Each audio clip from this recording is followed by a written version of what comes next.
ਸ੍ਰੀ ਵਾਹਿਗੁਰੂ ਸਾਹਿਬ JIO.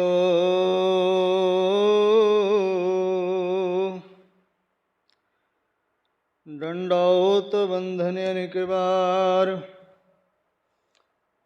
ਸਰਬ ਕਲਾ ਸਮਰੱਥ। ਡੋਲਣ ਤੇ ਰਾਖੋ ਪ੍ਰਭੂ, ਨਾਨਕ ਦੇ ਕਰ ਹੱਥ। ਗਿਆਨ ਅੰਜਨ ਗੁਰ ਦੀਆ, ਅਗਿਆਨ ਅੰਧੇਰ ਵਿਨਾਸ਼। ਹਰ ਕਿਰਪਾ ਤੇ ਸੰਤ ਭੇਟਿਆ, ਨਾਨਕ ਮਨ ਪ੍ਰਗਾਸ। ਸਿੱਖੋ ਸ਼ਬਦ ਪਿਆਰਿਓ, ਜਨਮ ਮਰਨ ਕੀ ਟੇਕ। ਮੁਖ ਉਜਲ ਸਦਾ ਸੁਖੀ, ਨਾਨਕ ਸਿਮਰਤ ਏਕਾ। ਸਿਮਰੋ ਸਿਮਰ ਸਿਮਰ ਸੁਖ ਪਾਵੋ, ਕਾਲ ਕਲੇਸ਼ ਤਨ ਮਾਹੇ ਮਿਟਾਵੋ। ਕਾਲ ਕਲੇਸ਼ ਤਨ ਮਾਹੇ ਮਿਟਾਵੋ, ਦੁਖ ਰੋਗ ਸੰਤਾਪ ਉਤਰੇ। ਸੁਣੀ ਸੱਚੀ ਬਾਣੀ, ਬਿਨਵੰਤ ਨਾਨਕ ਗੁਰ ਚਰਨ ਲਾਗੇ। ਦੁਖ ਰੋਗ ਸੰਤਾਪ ਉਤਰੇ, ਸੁਣੀ ਸੱਚੀ ਬਾਣੀ। ਬਾਣੀ ਗੁਰੂ ਗੁਰੂ ਹੈ ਬਾਣੀ, ਵਿੱਚ ਬਾਣੀ ਅੰਮ੍ਰਿਤ ਸਾਰੇ।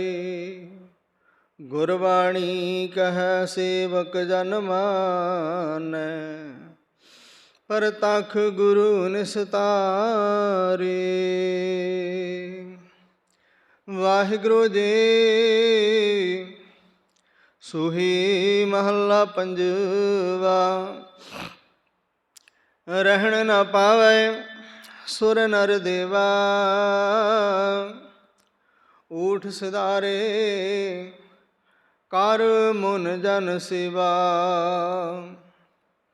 ਰਹਿਣ ਨਾ ਪਾਵੈ ਸੁਰ ਨਰ ਦੇਵਾ, ਊਠ ਸਿਧਾਰੇ ਕਰ ਮੁਨ ਜਨ ਸੇਵਾ। ਜੀਵਤ ਪੇਖੇ ਜਿਨੀ ਹਰਿ ਧਿਆਇਆ, ਸਾਧ ਸੰਗਤ ਨੀ ਦਰਸ਼ਨ ਪਾਇਆ। ਰਹਾਉ ਬਾਦਸ਼ਾਹ ਸਾ ਵਾਪਾਰੀ ਮਰਨਾ, ਜੋ ਦਿਸੈ ਸੋ ਕਾਲ ਖਰਨਾ। ਕੂੜੈ ਮੋਹੇ ਲਪਟ ਲਪਟਾਨਾ, ਛੋੜ ਚੱਲਿਆ ਤਾਂ ਫਿਰ ਪਛਤਾਨਾ। ਕਿਰਪਾ ਨਿਧਾਨ ਨਾਨਕ ਕਉ ਕਰਹੁ ਦਾਤ, ਨਾਮ ਤੇਰਾ ਜਪੀ ਦਿਨ ਰਾਤ। ਕਿਰਪਾ ਨਿਧਾਨ ਨਾਨਕ ਕਉ ਕਰਹੁ ਦਾਤ, ਨਾਮ ਤੇਰਾ ਜਪੀ ਦਿਨ ਰਾਤ। ਵਾਹਿਗੁਰੂ ਵਾਹਿਗੁਰੂ ਵਾਹਿਗੁਰੂ, ਧੰਨ ਵਾਹਿਗੁਰੂ। ਵਾਹਿਗੁਰੂ ਧੰਨ ਵਾਹਿਗੁਰੂ। ਵਾਹਿਗੁਰੂ ਜੀ। ਪਰਮ ਸਨਮਾਨ ਸਤਿਕਾਰਯੋਗ ਗੁਰੂ ਨਾਨਕ ਨਾਮ ਲੇਵਾ। ਗੁਰੂ ਕੀ ਸਾਜੀ ਨਿਵਾਜੀ, ਗੁਰੂ ਕਾ ਖਾਸ ਰੂਪ ਖਾਲਸਾ। ਸਾਧ ਸੰਗਤ ਜੀ, ਵਡਭਾਗੇ ਹੋ ਜੋ ਅੰਮ੍ਰਿਤ ਵੇਲੇ ਦੀ ਸੰਭਾਲਣਾ ਕਰਦੇ ਹੋ। ਗੁਰੂ ਦਰਬਾਰ ਦੀਆਂ ਹਾਜ਼ਰੀਆਂ ਭਰ, ਸੇਵਾ ਸਿਮਰਨ ਕਰ ਆਪਣਾ ਮਨੁੱਖਾ ਜੀਵਨ ਸਫਲਾ ਬਣਾਉਣ ਦਾ ਸਫਲ ਯਤਨ ਕਰਦੇ ਹੋ। ਧੰਨ ਧੰਨਤਾ ਦੇ ਜੋਗ ਚਾਵਰ ਛਤਰ ਤਖਤ ਦੇ ਮਾਲਿਕ, ਸਰਬ ਸਾਂਝੇ ਰਹਿਬਰ ਜਗਤ ਗੁਰੂ, ਆਦਿ ਸ੍ਰੀ ਗੁਰੂ ਗ੍ਰੰਥ ਸਾਹਿਬ ਜੀ ਮਹਾਰਾਜ ਜੀਆਂ ਦਾ ਕੋਟਾਨ ਕੋਟ ਧੰਨਵਾਦ, ਜਿਨ੍ਹਾਂ ਦੀ ਬੇਅੰਤ ਕਿਰਪਾ ਦਾ ਸਦਕਾ ਸਾਨੂੰ ਇਸ ਵਡਮੁੱਲੇ ਸਮੇਂ ਦੀ ਮਹਾਨ ਅਪਾਰ ਬਖਸ਼ਿਸ਼ ਹੋਈ। ਆਓ ਗੁਰੂ ਕੀਆਂ ਬਖਸ਼ਿਸ਼ਾਂ ਰਹਿਮਤਾਂ ਦਾ ਲਈਏ ਲਾਹਾ। ਗੁਰੂ ਚਰਨਾਂ ਵਿੱਚ ਕਰੀਏ ਅਰਦਾਸ ਬੇਨਤੀ, ਨਿਭਾਈਏ ਸੀਸ।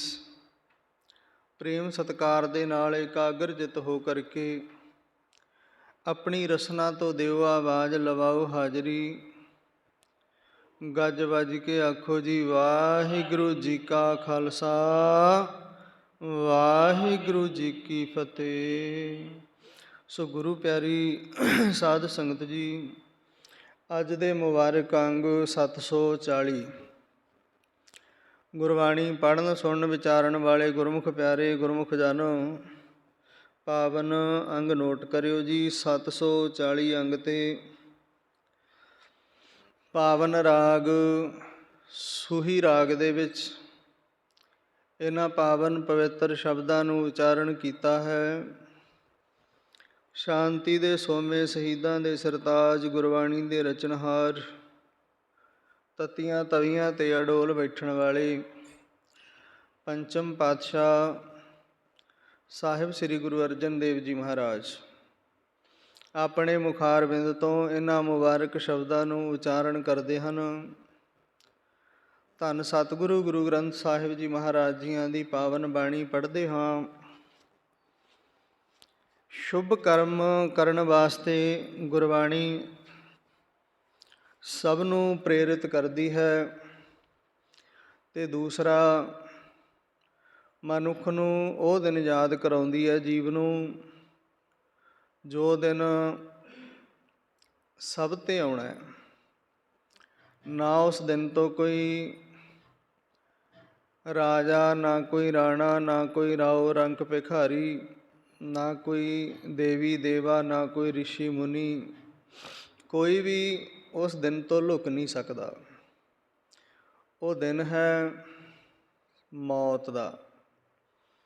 ਅਤੇ ਧੰਨ ਗੁਰੂ ਅਰਜਨ ਦੇਵ ਜੀ ਮਹਾਰਾਜ ਅੱਜ ਇਸ ਵੈਰਾਗਮਈ ਸ਼ਬਦ ਦੁਆਰਾ ਸਾਨੂੰ ਕੀ ਬਖਸ਼ਿਸ਼ ਕਰਦੇ ਨੇ, ਆਓ ਧਿਆਨਪੂਰਵਕ ਸੁਣੀਏ ਅਤੇ ਆਪਣੇ ਜੀਵਨ ਵਿੱਚ ਕਮਾਈਏ ਜੀ। ਵਾਹਿਗੁਰੂ ਜੀ। ਸੂਹੀ ਮਹੱਲਾ ਪੰਜਵਾ। ਰਹਿਣ ਨ ਪਾਵੈ ਸੁਰ ਨਰ ਦੇਵਾ, ਊਠ ਸਿਧਾਰੇ ਕਰ ਮੁਨ ਜਨ ਸੇਵਾ।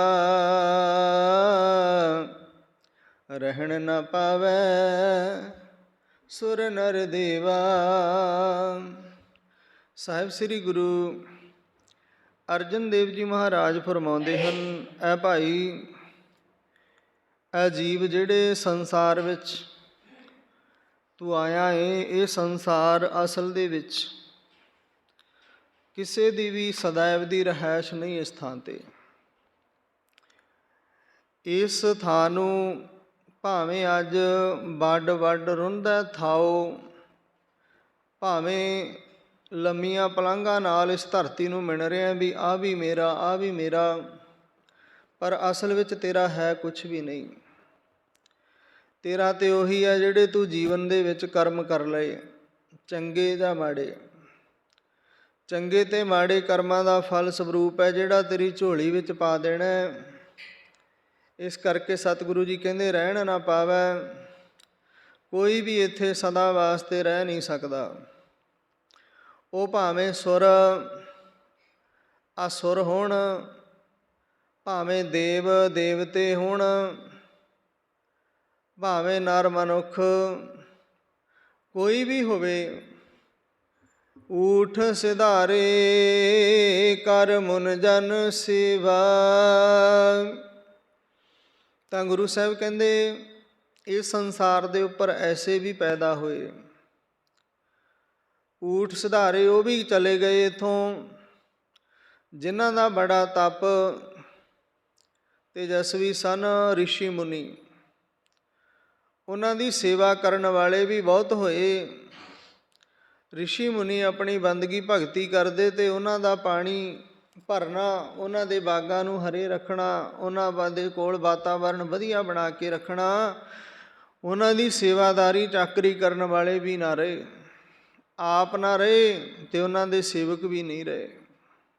ਊਠ ਸਿਧਾਰੇ ਕਰ ਮੁਨ ਜਨ ਸੇਵਾ। ਇੱਥੇ ਮੁਨ ਜਨ ਭਾਵ ਰਿਸ਼ੀਆਂ ਮੁਨੀਆਂ ਦੀ ਸੇਵਾ ਕਰਨ ਵਾਲੇ, ਜਿਨ੍ਹਾਂ ਨੂੰ ਇਹ ਵਹਿਮ ਸੀ ਕਿ ਅਸੀਂ ਸੇਵਾ ਕਰਕੇ ਸ਼ਾਇਦ ਕੋਈ ਵਚਨ ਲੈ ਕੇ ਜੀਵਨ ਦੇ ਵਿੱਚ ਸੰਸਾਰ 'ਤੇ ਪੱਕੇ ਤੌਰ 'ਤੇ ਰਹਿ ਜਾਵਾਂਗੇ। ਇਹ ਕੋਸ਼ਿਸ਼ ਰਾਵਣ ਨੇ ਕੀਤੀ। ਇਹ ਕੋਸ਼ਿਸ਼ ਰਹਿਣ ਵਾਲੀ ਸੰਗਤ ਜੀ ਕਾਰੂ ਬਾਦਸ਼ਾਹ ਨੇ ਕੀਤੀ। ਇਹ ਕੋਸ਼ਿਸ਼ ਦੁਰਯੋਧਨ ਵਰਗਿਆਂ ਨੇ ਕੀਤੀ ਇਸ ਸੰਸਾਰ 'ਤੇ ਰਹਿਣ ਦੀ। ਹਰਨਾਕਸ਼ ਨੇ ਕੀਤੀ, ਪਰ ਉਸ ਪਰਮ ਪਿਤਾ ਪਰਮਾਤਮਾ ਨੇ ਆਪਣੇ ਵਿਧਾਨ ਦੇ ਵਿੱਚ ਕੋਈ ਵਿਘਨ ਨਹੀਂ ਪੈਣ ਦਿੱਤਾ। ਜਿਸ ਨੇ ਵੀ ਆਪਣੇ ਜੀਵਨ ਦੇ ਵਿੱਚ ਹੰਕਾਰ ਦੇ ਵਸ ਹੋ ਕੇ ਗੁਰੂ ਨਾਲ, ਪਰਮਾਤਮਾ ਨਾਲ ਮੱਥਾ ਲਾਇਆ, ਉਹ ਕਦੇ ਸੁੱਖ ਨਹੀਂ ਭੋਗਦਾ। ਆਖਰ ਇੱਕ ਦਿਨ ਸਭ ਨੇ ਇੱਥੋਂ ਜਾਣਾ ਏ, ਤਾਂ ਕਰਕੇ ਸਤਿਗੁਰੂ ਜੀ ਕਹਿੰਦੇ ਜੀਵਤ ਭੇਖੇ ਜਿਨੀ ਹਰਿ ਧਿਆਇਆ। ਗੁਰੂ ਸਾਹਿਬ ਸਮਝਾਉਂਦੇ ਹਨ, ਕਹਿੰਦੇ ਭਾਈ ਦੇਖੀਏ ਤਾਂ ਕਈ ਸਰੀਰ ਐਸੇ ਵੀ ਨੇ, ਭਾਵੇਂ ਉਹ ਤੁਰੇ ਫਿਰਦੇ ਨੇ, ਅਸਲ ਦੇ ਵਿੱਚ ਉਹਨਾਂ ਦੀ ਆਤਮਿਕ ਤੌਰ 'ਤੇ ਮੌਤ ਹੋ ਚੁੱਕੀ ਹੈ। ਭਾਵੇਂ ਸੰਸਾਰ ਵਿੱਚ ਇਉਂ ਲੱਗਦਾ ਵੀ ਇਹ ਤੁਰਿਆ ਫਿਰਦਾ, ਜਾਨ ਹੈ ਇਹਦੇ ਵਿੱਚ, ਪਰ ਉਹ ਇੱਕ ਤੁਰੀ ਫਿਰਦੀ ਲਾਸ਼ ਦੇ ਵਾਂਗ ਹੈ। ਕਿਉਂ? ਆਤਮਿਕਤਾ ਜਿਹੜੀ ਉਹ ਖਤਮ ਹੋ ਗਈ, ਜ਼ਮੀਰ ਮਰ ਗਿਆ। ਸੰਤ ਗਿਆਨੀ ਜਰਨੈਲ ਸਿੰਘ ਜੀ ਭਿੰਡਰਾਂ ਵਾਲੇ ਕਿਆ ਕਰਦੇ ਸਨ, ਕਹਿੰਦੇ ਮੈਂ ਸਰੀਰ ਦੇ ਮਰਨ ਨੂੰ ਮੌਤ ਨਹੀਂ ਮੰਨਦਾ, ਜ਼ਮੀਰ ਦੇ ਮਰਨ ਨੂੰ ਮੌਤ ਮੰਨਦਾ। ਗੱਲ ਵੀ ਉਹਨਾਂ ਦੀ ਬਿਲਕੁਲ ਦਰੁਸਤ ਹੈ। ਜਦੋਂ ਬੰਦੇ ਦਾ ਜ਼ਮੀਰ ਮਰ ਜਾਏ, ਆਤਮਿਕ ਤੌਰ 'ਤੇ ਬੰਦਾ ਖਤਮ ਹੋ ਜਾਏ, ਸੱਚ ਨਾਲੋਂ ਟੁੱਟ ਜਾਏ, ਸੱਚ ਦਾ ਸਾਥ ਛੱਡ ਦੇਵੇ, ਉਦੋਂ ਸਮਝੋ ਉਸ ਮਨੁੱਖ ਦੀ ਆਤਮਿਕ ਤੌਰ 'ਤੇ ਮੌਤ ਹੋ ਗਈ। ਤਾਂ ਇੱਥੇ ਜੀਵਤ ਪੇਖੇ ਸਤਿਗੁਰੂ ਜੀ ਸਮਝਾਉਂਦੇ, ਕਹਿੰਦੇ ਉਹ ਜੀਵ ਜਿਉਂਦੇ ਵੇਖੇ ਨੇ ਜਿਨ੍ਹਾਂ ਨੇ ਹਰੀ ਪਰਮਾਤਮਾ ਦਾ ਨਾਮ ਜਪਿਆ, ਜਿਨ੍ਹਾਂ ਨੇ ਉਸ ਦਾ ਧਿਆਨ ਧਰਿਆ, ਜਿਨ੍ਹਾਂ ਨੇ ਸੇਵਾ ਅਤੇ ਸਿਮਰਨ ਕੀਤਾ। ਉਹ ਜਿਉਂਦਿਆਂ ਵਿੱਚ ਨੇ, ਉਹ ਸੰਸਾਰ ਤੋਂ ਚਲੇ ਵੀ ਜਾਣ ਤਾਂ ਵੀ ਉਹਨਾਂ ਦੀ ਵਡਿਆਈ ਹੁੰਦੀ ਹੈ, ਤਾਂ ਵੀ ਉਹਨਾਂ ਦੀ ਸੋਭਾ ਹੁੰਦੀ ਹੈ। ਅੱਜ ਔਕੇ ਸਮੇਂ ਵਿੱਚ ਅਸੀਂ ਵੇਖਦੇ ਹਾਂ ਨਾ, ਭਾਵੇਂ ਭਾਈ ਤਾਰੂ ਸਿੰਘ ਜੀ, ਮਣੀ ਸਿੰਘ ਜੀ, ਦਿਆਲਾ ਜੀ, ਮਤੀ ਦਾਸ ਜੀ, ਸਤੀ ਦਾਸ ਜੀ, ਬਾਬਾ ਬੰਦਾ ਸਿੰਘ ਬਹਾਦਰ, ਬਾਬਾ ਦੀਪ ਸਿੰਘ, ਬਾਬਾ ਬੋਤਾ ਸਿੰਘ, ਬਾਬਾ ਗਰਜਾ ਸਿੰਘ, ਹੋਰ ਬੇਅੰਤ ਨਾਮ ਨੇ ਇਤਿਹਾਸ ਦੇ ਨਾਲ ਜੁੜੇ। ਭਾਵੇਂ ਅੱਜ ਸਰੀਰ ਕਰਕੇ ਨਹੀਂ, ਪਰ ਸੰਗਤ ਜੀ ਉਹਨਾਂ ਦੀ ਕਮਾਈ ਕਰਕੇ ਅੱਜ ਵੀ ਦੁਨੀਆ ਉਹਨਾਂ ਨੂੰ ਸਿਜਦਾ ਕਰਦੀ ਹੈ। ਆਖੋ ਸਤਿਨਾਮ ਸ੍ਰੀ। ਅੱਜ ਵੀ ਦੁਨੀਆ ਨਤਮਸਤਕ ਹੁੰਦੀ ਹੈ, ਅੱਜ ਵੀ ਉਹਨਾਂ ਯੋਧਿਆਂ 'ਤੇ ਮਾਣ ਕਰਦੀ ਹੈ। ਉਹ ਭਾਵੇਂ ਸੰਸਾਰ ਵਿੱਚ ਅੱਜ ਸਰੀਰ ਕਰਕੇ ਨਹੀਂ, ਪਰ ਯਾਦ ਉਹਨਾਂ ਦੀ ਹਰ ਥਾਂ 'ਤੇ ਹੈ, ਹਰ ਸਰੀਰ ਦੇ ਵਿੱਚ ਹੈ। ਹਰ ਸਰੀਰ ਜਦੋਂ ਇਤਿਹਾਸ ਨੂੰ ਪੜ੍ਹਦਾ ਸੁਣਦਾ ਅਤੇ ਆਪ ਮੁਹਾਰੇ ਸੀਸ ਝੁਕ ਜਾਂਦਾ ਹੈ। ਤਾਂ ਸੰਗਤ ਜੀ ਇਸੇ ਤਰ੍ਹਾਂ ਗੁਰ ਇਤਿਹਾਸ ਦੇ ਵਿੱਚੋਂ ਗੁਰੂ ਨਾਨਕ ਦੇਵ ਜੀ ਮਹਾਰਾਜ ਨੇ ਬੇਅੰਤ ਮਿਹਨਤ ਕੀਤੀ ਅਤੇ ਬੇਅੰਤ ਜਪ ਕੇ ਉਸ ਬੇਅੰਤ ਦਾ ਦੁਨੀਆ ਨੂੰ ਨਾਮ ਜਪਾਇਆ। ਬੇਅੰਤ ਕੌਣ ਹੈ? ਜਿਹਦਾ ਅੰਤ ਨਹੀਂ ਪਾਇਆ ਜਾ ਸਕਦਾ। ਤਾਂ ਸਤਿਗੁਰੂ ਜੀ ਅੱਗੇ ਸਮਝਾਉਂਦੇ ਨੇ, ਸਾਧ ਸੰਗ ਤਿਨੀ ਦਰਸ਼ਨ ਪਾਇਆ। ਜਿਨ੍ਹਾਂ ਨੇ ਭਾਈ ਉਸ ਹਰੀ ਪਰਮਾਤਮਾ ਨੂੰ ਧਿਆਉਣਾ ਕਰ ਲਿਆ, ਸਿਮਰਨਾ ਕਰ ਲਿਆ, ਉਹਦੇ ਗੁਣ ਗਾਉਣੇ ਕਰ ਲਏ, ਤਾਂ ਸਤਿਗੁਰੂ ਜੀ ਕਹਿੰਦੇ ਸਾਧ ਸੰਗਤ ਗੁਰੂ ਦੀ ਸੰਗਤ ਦੇ ਵਿੱਚ ਤਿੰਨੀ ਦਰਸ਼ਨ ਪਾਇਆ। ਉਹ ਹੀ ਗੁਰੂ ਦੀ ਸੰਗਤ ਵਿੱਚ ਦਰਸ਼ਨ ਕਰਦੇ ਨੇ ਅਤੇ ਉਹਨਾਂ ਦੇ ਦਰਸ਼ਨ ਹੋਰ ਦੁਨੀਆਦਾਰੀ ਕਰਦੀ ਹੈ। ਜਿਹੜੇ ਜੀਵਤ ਵੇਖੇ ਭਾਵ ਜਿਨ੍ਹਾਂ ਨੂੰ ਜਿਉਂਦੇ ਮੰਨਿਆ ਜਾਂਦਾ ਉਹ ਸਤਸੰਗੀ ਨੇ। ਕਈ ਮੇਰੇ ਵਰਗੇ ਸਤਸੰਗਤ ਦੇ ਵਿੱਚ ਸੌਂ ਕੇ ਵੀ ਚਲੇ ਜਾਂਦੇ ਨੇ, ਦੂਸਰਿਆਂ ਦੇ ਕਰਮਾਂ ਨੂੰ ਵੇਖ ਕੇ ਚਲੇ ਜਾਂਦੇ ਨੇ, ਚੰਗਾ ਕਰ ਰਿਹਾ ਜਾਂ ਮਾੜਾ ਕਰ ਰਿਹਾ। ਇਸ ਤਰ੍ਹਾਂ ਦੀ ਸੋਚ ਦੇ ਨਾਲ ਆਏ ਅਤੇ ਗਏ, ਕੁਝ ਵੀ ਨਹੀਂ ਖੱਟਿਆ। ਤਾਂ ਗੁਰੂ ਸਾਹਿਬ ਸਮਝਾਉਂਦੇ ਨੇ ਸਾਧ ਸੰਗਤ ਨਹੀਂ ਦਰਸ਼ਨ ਪਾਇਆ, ਗੁਰੂ ਦੀ ਸੰਗਤ ਵਿੱਚ ਉਹਨਾਂ ਗੁਰਮੁਖ ਪਿਆਰਿਆਂ ਦੇ ਦਰਸ਼ਨ ਅਤੇ ਉਹ ਗੁਰਮੁਖ ਪਿਆਰੇ ਉਸ ਪਰਮ ਪਿਤਾ ਪਰਮਾਤਮਾ ਦੇ ਦਰਸ਼ਨਾਂ ਦੀ ਤਾਂਘ ਰੱਖਦੇ ਨੇ। ਮੇਰਾ ਮਨ ਲੋਚੈ ਗੁਰ ਦਰਸ਼ਨ ਤਾਈ, ਬਿਲਪ ਕਰੇ ਚਾਤਰਿਕ ਕੀ ਨਿਆਈ। ਤਿਰਖਾ ਨਾ ਉਤਰੈ ਸਾਤ ਨਾ ਆਵੈ, ਬਿਨ ਦਰਸ਼ਨ ਸੰਤ ਪਿਆਰੇ ਜੀਓ। ਦਰਸ਼ਨਾਂ ਤੋਂ ਬਿਨਾਂ ਹਰ ਇੱਕ ਪ੍ਰਾਣੀ ਮਾਤਰ ਅਡੋਲ ਹੈ। ਹਰ ਕੋਈ ਦਰਸ਼ਨ ਮੰਗਦਾ ਉਸ ਪਰਮ ਪਿਤਾ ਪਰਮਾਤਮਾ ਤੋਂ। ਗੁਰਬਾਣੀ ਦੇ ਵਿੱਚ ਬਹੁਤ ਸਾਰੀਆਂ ਪੰਗਤੀਆਂ ਨੇ ਜਿਨ੍ਹਾਂ ਨੂੰ ਪੜ੍ਹ ਕੇ ਬੇਅੰਤ ਹੀ ਮਨ ਨੂੰ ਸਕੂਨ ਸ਼ਾਂਤੀ ਮਿਲਦੀ ਹੈ। ਆਓ ਕਲੰਦਰ ਕੇਸਵਾ ਕਰ ਅਬਦਾਲੀ ਭੇਸਵਾ। ਹੇ ਦਾਤਾਰ ਪਾਤਸ਼ਾਹ, ਆ ਮੈਂ ਤੇਰੇ ਦੀਦਾਰੇ ਕਰਨੇ ਚਾਹੁੰਦਾ ਹਾਂ, ਮੈਂ ਦਰਸ਼ਨ ਕਰਨੇ ਚਾਹੁੰਦਾ ਹਾਂ। ਗੁਰੂ ਤੇ ਅੱਜ ਵੀ ਸਮਰੱਥ ਹੈ, ਦਰਸ਼ਨ ਦਿੰਦਾ, ਪਰ ਸਮਝ ਸਾਨੂੰ ਨਾ ਆਏ ਤਾਂ ਗੁਰੂ ਦਾ ਨਹੀਂ ਕਸੂਰ। ਕਬੀਰ ਸਤਿਗੁਰ ਸਾਚਾ ਸਤਿਗੁਰ ਕਿਆ ਕਰੈ, ਜਿਉ ਸਿੱਖਾ ਮਹਿ ਚੂਕ, ਅੰਧੇ ਏਕ ਨ ਲਾਗਈ, ਨਿਉ ਬਾਂਸ ਵਜਾਈਐ ਫੂਕ। ਜਿਵੇਂ ਬਾਂਸ ਦੇ ਵਿੱਚ ਫੂਕ ਮਾਰਿਆ ਪਾਰ ਨਿਕਲ ਜਾਂਦੀ ਹੈ, ਫੂਕ ਮਾਰਨ ਦਾ ਫਾਇਦਾ ਕੀ। ਇਸੇ ਤਰ੍ਹਾਂ ਸਤਿਗੁਰੂ ਜੀ ਕਹਿੰਦੇ ਜਿਹੜੇ ਗੁਰਮੁਖ ਪਿਆਰੇ ਬਾਹਰ ਧੋਤੀ ਤੂਮੜੀ ਅੰਦਰ ਵਿਸਨ ਕੋਰ, ਬਾਹਰੋਂ ਸਜੇ ਸਵਰੇ ਨੇ ਪਰ ਅੰਦਰੋਂ ਵਿਸ਼ੇ ਵਿਕਾਰਾਂ ਜ਼ਹਿਰ ਦੇ ਨਾਲ ਭਰੇ ਹੋਏ ਨੇ।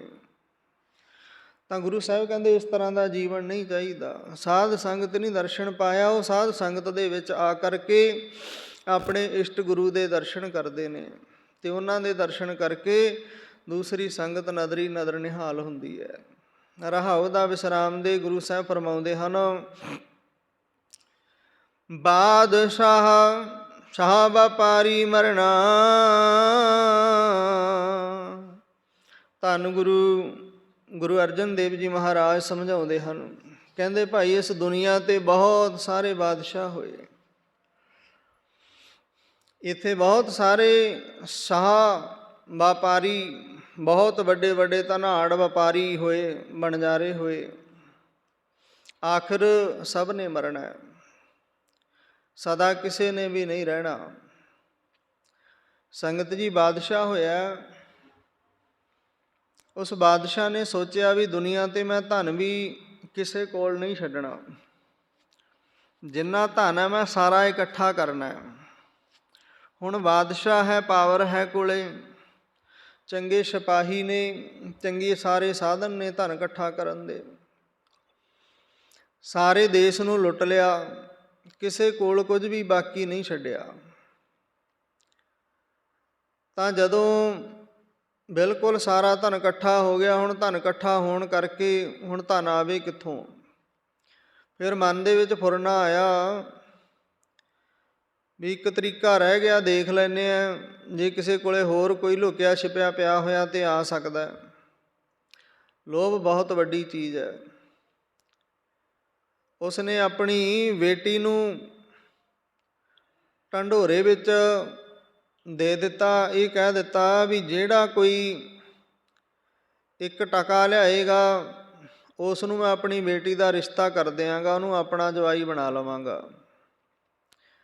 ਤਾਂ ਸੰਗਤ ਜੀ ਇੱਕ ਨੌਜਵਾਨ ਖਹਿੜੇ ਪਿਆ ਆਪਣੀ ਮਾਂ ਅਤੇ ਪੁੱਤ ਦੋਨੋਂ ਹੀ ਨੇ, ਤੀਸਰਾ ਉਹਨਾਂ ਦੇ ਪਰਿਵਾਰ ਵਿੱਚ ਕੋਈ ਨਹੀਂ।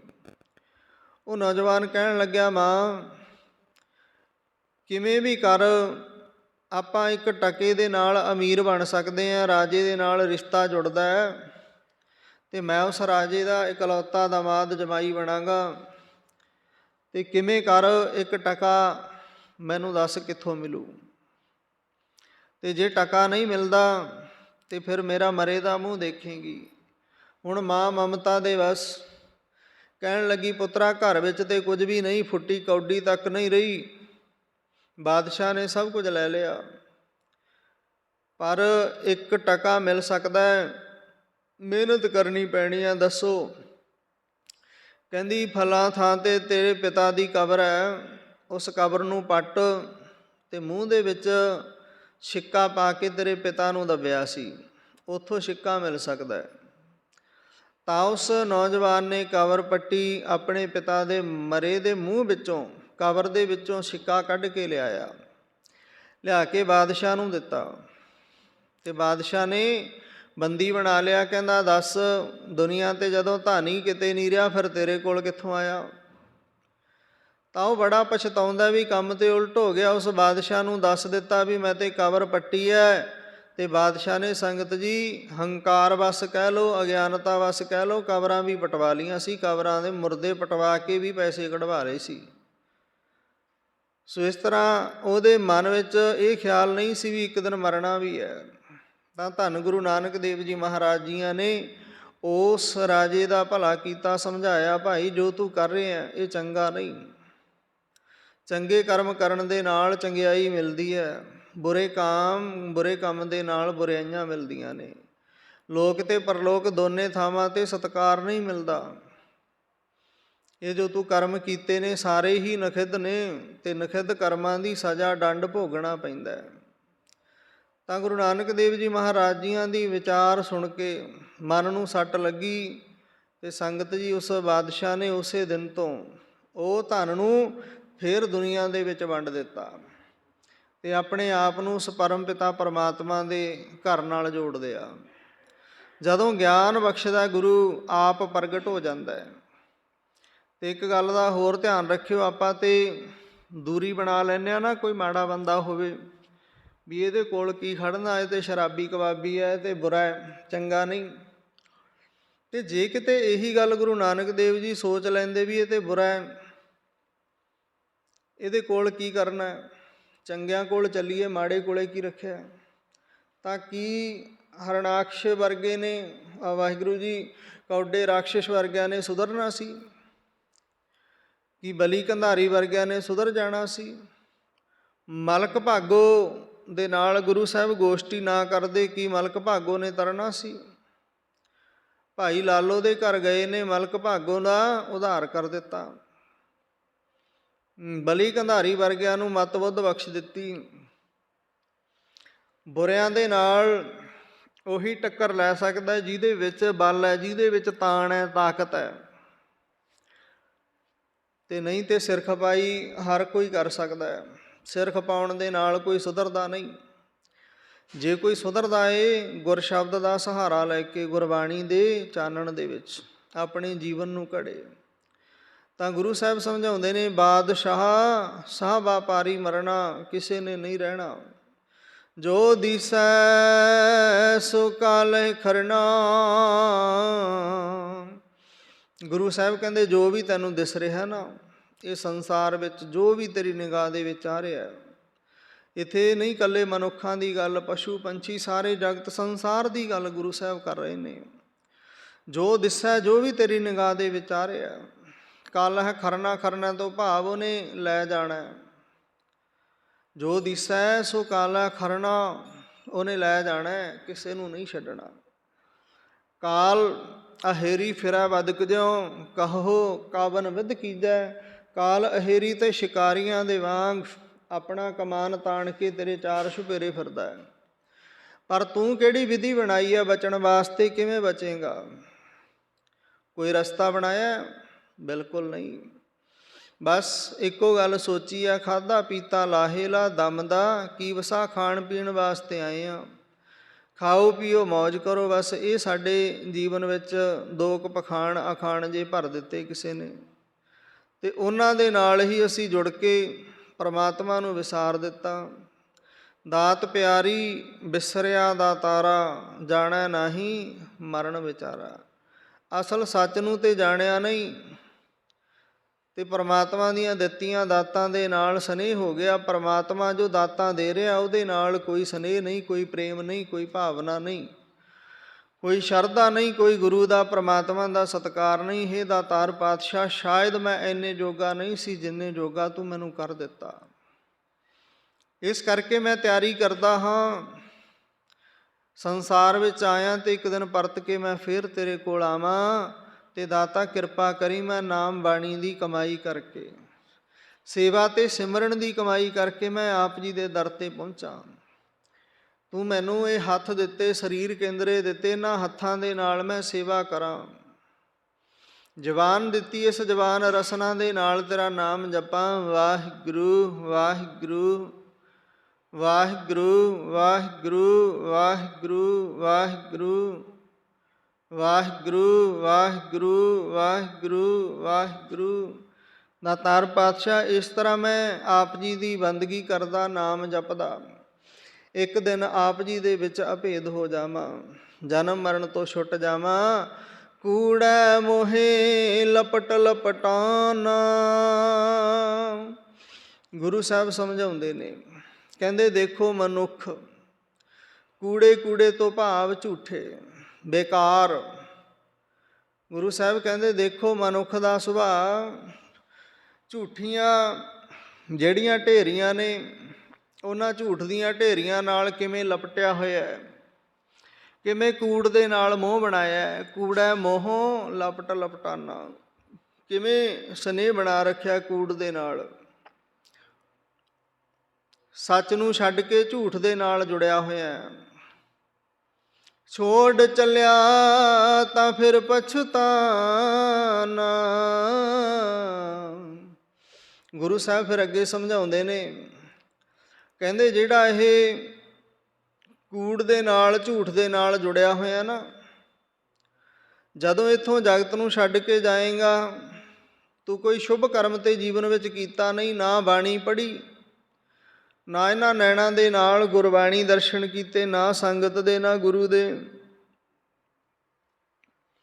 ਤੇ ਜਦੋਂ ਅੱਗੇ ਲੇਖਾ ਜੋਖਾ ਹੋਣਾ, ਚਿੱਤਰਗੁਪਤ ਨੇ ਆਪਣੀ ਬਹੀ ਫਰੋਲ ਕੇ ਧਰਮ ਰਾਏ ਨੂੰ ਦੱਸਣਾ, ਫਿਰ ਪਤਾ ਲੱਗਣਾ ਜੀਵਨ ਵਿੱਚ ਕੀ ਕਰਨਾ ਚਾਹੀਦਾ ਸੀ, ਕੀ ਕਰਦਾ ਰਿਹਾ। ਉਦੋਂ ਪੁੱਛਣਗੇ ਕਿਆ ਤਾਂ ਖੱਟਿਆ, ਕਹਾਂ ਗਵਾਇਆ, ਕੀ ਖੱਟ ਕੇ ਲਿਆਇਆ ਤੇ ਕੀ ਗਵਾ ਕੇ ਆਇਆ। ਦੇ ਕੇ ਬੜਾ ਕੁਝ ਭੇਜਿਆ ਸੀ, ਲੈ ਕੇ ਕੁਝ ਵੀ ਨਹੀਂ ਆਇਆ। ਜਾਣ ਵੇਲੇ ਤੇਰੇ ਕੋਲ ਬੰਦਗੀ ਸੀ, ਸਰੀਰ ਸੀ, ਆਉਣ ਵੇਲੇ ਸਰੀਰ ਮਿਟ ਗਿਆ ਤੇ ਔਗਣਾਂ ਦੇ ਨਾਲ ਭਰਿਆ ਹੋਇਆ ਵਾਪਸ ਆਇਆ। ਭੇਜਿਆ ਤੇ ਫਰਿਸ਼ਤਿਆਂ ਵਾਂਗ ਸੀ, ਵਾਪਸੀ ਹੋਈ ਜਦੋਂ ਪਸ਼ੂਆਂ ਦੇ ਵਾਂਗ। ਤਾਂ ਗੁਰੂ ਸਾਹਿਬ ਸਮਝਾਉਂਦੇ ਨੇ, ਛੋੜ ਚੱਲਿਆ ਤਾਂ ਫਿਰ ਪਛਤਾਨਾ। ਜਦੋਂ ਜਗਤ ਤੋਂ ਗਿਆ ਫਿਰ ਪਛਤਾਵੇ ਤੋਂ ਸਿਵਾਏ ਕੁਝ ਹੋਰ ਨਹੀਂ ਮਿਲਿਆ। ਪਛਤਾਉਂਦਾ ਰਿਹਾ। ਜੀਵਨ ਦੇ 80 ਸਾਲ, 90 ਸਾਲ, 70 ਸਾਲ, 50 ਸਾਲ ਵਿਅਰਥ ਗਵਾ ਲਏ। ਜੇ ਕਬੀਰ ਸਾਹਿਬ ਦੇ ਪਾਵਨ ਵਚਨਾਂ ਨੂੰ ਕਮਾ ਲੈਂਦੇ, ਕਬੀਰ ਏਕ ਕੜ੍ਹੀ ਆਦਿ ਘਰੀ, ਆਦਿ ਹੂੰ ਤੇ ਆਦ, ਭਗਤਨ ਸੇਤੀ ਗੋਸ਼ਟੇ, ਜੋ ਕੀਨੋ ਸੋ ਲਾਭ। ਜੇ ਕਿਤੇ ਉਦੋਂ ਇਹਨਾਂ ਗੱਲਾਂ, ਇਹਨਾਂ ਸ਼ਬਦਾਂ ਵੱਲ ਧਿਆਨ ਵਗ ਜਾਂਦਾ, ਸ਼ਾਇਦ ਅੱਜ ਪਛਤਾਉਣਾ ਨਾ ਪੈਂਦਾ। ਕਬੀਰ ਸਾਹਿਬ ਨੇ ਫਿਰ ਜਗਾਇਆ, ਕਬੀਰ ਸੂਤਾ ਕਿਆ ਕਰਹਿ, ਉੱਠ ਕੇ ਨ ਜਪਹਿ ਮੁਰਾਰ, ਇੱਕ ਦਿਨ ਸਾ ਸੋਵਨ ਹੋਏ ਗੋ, ਲਾਂਬੇ ਗੋੜ ਪਸਾਰ। ਕਬੀਰ ਸੂਤਾ ਕਿਆ ਕਰੈ, ਬੈਠਾ ਰਹੋ ਅਰ ਜਾਗ, ਜਾ ਕੇ ਸੰਗ ਤੇ ਵਿਛੁਰਾ, ਤਾਹੂ ਕੈ ਸੰਗ ਲਾਗ। ਕਬੀਰ ਸਾਹਿਬ ਨੇ ਬੜਾ ਜ਼ੋਰ ਦਿੱਤਾ, ਜਾਗ ਲਿਹੋ ਰੇ ਮਨਾ ਜਾਗ ਲਿਹੋ, ਕਹਾਂ ਗਾਫਲ ਸੋਇਆ। 9ਵੇਂ ਪਾਤਸ਼ਾਹ ਗੁਰੂ ਤੇਗ ਬਹਾਦਰ ਸਾਹਿਬ ਜੀ ਫਰਮਾਉਂਦੇ ਨੇ, ਜੋ ਤਨ ਉਪਜਿਆ ਸੰਗ ਹੀ, ਸੋ ਭੀ ਸੰਗ ਨਾ ਹੋਇਆ। ਇਹ ਤਨ ਲੈ ਕੇ ਤੇ ਆਇਆ ਸੀ, ਜਾਣ ਵੇਲੇ ਨਾਲ ਨਹੀਂ ਜਾਣਾ। ਇਸ ਕਰਕੇ ਫਿਰ ਪਛਤਾਵਿਆਂ ਤੋਂ ਬਿਨਾਂ, ਚਿੰਤਾ ਝੋਰੇ ਤੋਂ ਬਿਨਾਂ ਕੁਝ ਵੀ ਨਹੀਂ ਖੱਟਿਆ, ਕੁਝ ਵੀ ਨਹੀਂ ਪ੍ਰਾਪਤ ਕੀਤਾ। ਕਿਰਪਾ ਨਿਧਾਨ, ਐ ਕਿਰਪਾ ਦੇ ਖਜ਼ਾਨੇ। ਨਾਨਕ ਕਾ ਕਰਹੁ ਦਾਤ, ਆਪਣੇ ਪਿਆਰਿਆਂ ਤੇ ਕਿਰਪਾ ਕਰਕੇ ਦਾਤ ਦੇ ਦਿਓ। ਰਹਿਮਤ ਕਰਕੇ ਆਪਣੇ ਪਿਆਰਿਆਂ ਨੂੰ ਦਾਤ ਬਖਸ਼ ਦਿਓ। ਅੰਤਿਮ ਪੰਗਤੀਆਂ ਵਿੱਚ ਦਾਤ ਕਿਹੜੀ? ਗੁਰੂ ਅਰਜਨ ਦੇਵ ਜੀ ਮਹਾਰਾਜ ਫਰਮਾਉਂਦੇ ਹਨ, ਕਿਰਪਾ ਨਿਧਾਨ, ਇਹ ਕਿਰਪਾ ਦੇ ਖਜ਼ਾਨੇ।